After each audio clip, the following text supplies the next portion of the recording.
Welcome to the Finding Gravitas podcast, brought to you by Gravitas Detroit. Looking to become a more authentic leader? Finding Gravitas is the podcast for you.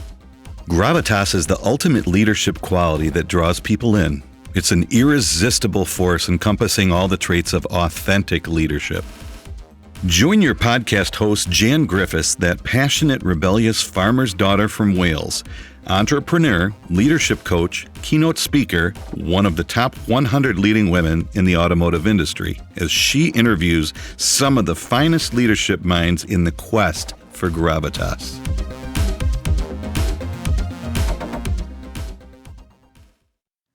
Hello, how are you today? It is a beautiful day here in Michigan, a beautiful fall day. And we've been taking a break from our podcast interviews to refresh, take a step back, rethink where we're going, what we're doing, how we're doing it, why we're doing it, ask ourselves all of those questions. And I was thinking about this the other day. I was at a young leaders conference and they were asking me about authentic leadership. And they said, well, how do we start? What do we do? And one of the things I told them was, well, just start with your meeting cadence. Question the meetings that you're involved with. Why are they there? What are you trying to accomplish? Start with that discussion. Start to open things up a little bit. And then as I was talking about that with this young leaders group, I thought, I need to do the exact same thing. I need to take some of my own advice. Now, the podcast, as you know, the mission of the podcast is to provide authentic leaders interviews where we can learn from authentic leaders as to how they practice authentic leadership every single day. And when we started the podcast, season 1 and season 2, we've been doing exactly that. And then I've been bringing in some subject matter experts so we can go a little deeper into certain areas. And then I've spotted in some solo episodes for some self-reflection and commentary on certain aspects of authentic leadership. Okay, so here we are today, and we're getting ready to start season 3. But it seems to me that we've all evolved. We understand the basics of authentic leadership. And in fact, my experience and the interviews that I've conducted in season 1 and season 2 allowed me to put together that document, the 21 traits of authentic leaders. And then that gives people something to really grab onto and a structure. But for season 3, I think we need to go deeper. And I think we have to recognize what's going on in the world right now, and of course some of the challenges that we're all faced with. So this is what I'm thinking. I'm going to keep the question, what's your story? And who are you? Where did you come from? Because I think, we all love to hear somebody's story, right? And sometimes they started off in a field that's totally different to where they ended up, and the sequence of events that led these people to where they are today, I think is fascinating. You can learn a lot about somebody's story. So I'm definitely going to keep that. But then I want to move and ask the question, what are you doing to break the mold of corporate leadership? What has worked for you in the past that will not work for you in the future? I talk all day long about breaking the mold of corporate leadership, but we've got to get deeper and very, very specific. Exactly what is it about the old leadership model that's not going to work in the future? And I want to hear examples from our interview guests. Then I want to move to what are you doing to attract Gen Z? Forget millennials. They're all in the workforce. It's about Gen Z now. What are we going to do to attract Gen Z? And on the Gen Z question, something I'm going to add into the format that I didn't have in season 1 and season 2, I'm going to interview Gen Z and flip the script. So instead of having more senior leaders talking about practicing authentic leadership, let's flip the script and ask Gen Z what it is they want from leaders in the workplace today. And we've got a few episodes lined up for season 3 so that we can get the Gen Z perspective. Then I'm interested in employee engagement because that's something that we're all talking about. So there's a few parts to this. I'm going to ask people, hybrid team, how are they doing it? What are they doing? What's working? What's not? I think we're all genuinely interested in what everybody's doing out there. But I really want to go a little bit deeper and say, okay, employee engagement, what are you doing? I think it's going to be a great question and good information and content that will come back for us to share with each other. And one of the challenges that you have told me about is this. It's, establishing a vision and mission. Okay, we all know how to do that. But it's making that vision a reality, keeping people focused on the long term and preventing them from getting lost in the weeds from day to day. That's a real challenge for a leader today. I know I felt it when I was in my corporate role. And this idea that you have to stop and pull back and be very intentional about, wait a minute, what are we doing here? Where are we going? Are we on track? Rather than just focused on week to week to week or month to month and meeting the quarterly goals. What is our ultimate purpose and objective? So I'd like to know how people do that. And then here's another area that I want to probe. The traditional employer-employee model is changing. Now, I know a lot of us don't want to acknowledge that, but it is. This idea that you're just going to, hire a bunch of people to perform a certain number of roles in a business is changing.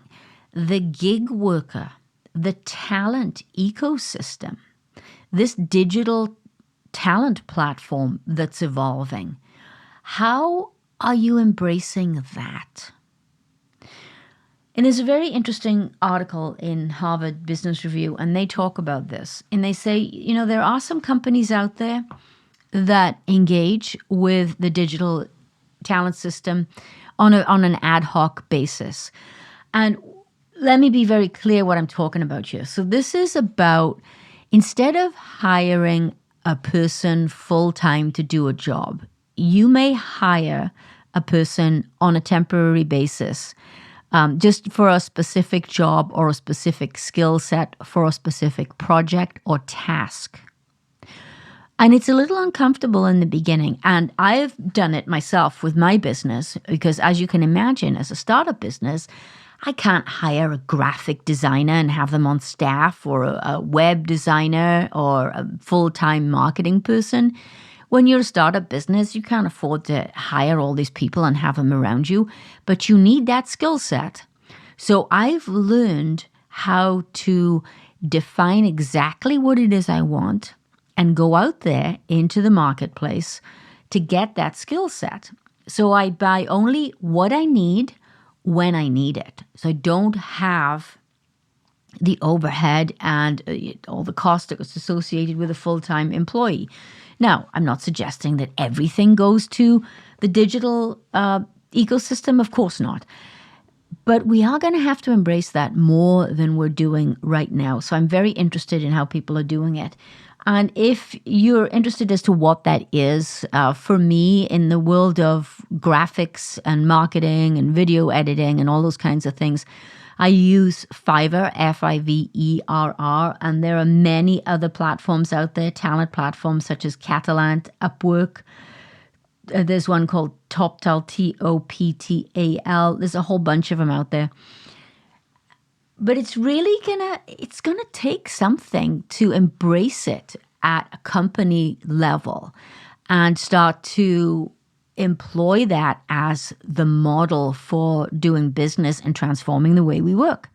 So I'm going to ask my guests that question. What are they doing to embrace this, the gig worker and the changing talent ecosystem? I am going to keep what is gravitas? I don't think I'm going to ask people anymore, what is authentic leadership to you? Because I think we're burned out on that question. I think we've got it. We've moved on from that already. But I am interested in how people view the term gravitas as the hallmark of authentic leadership.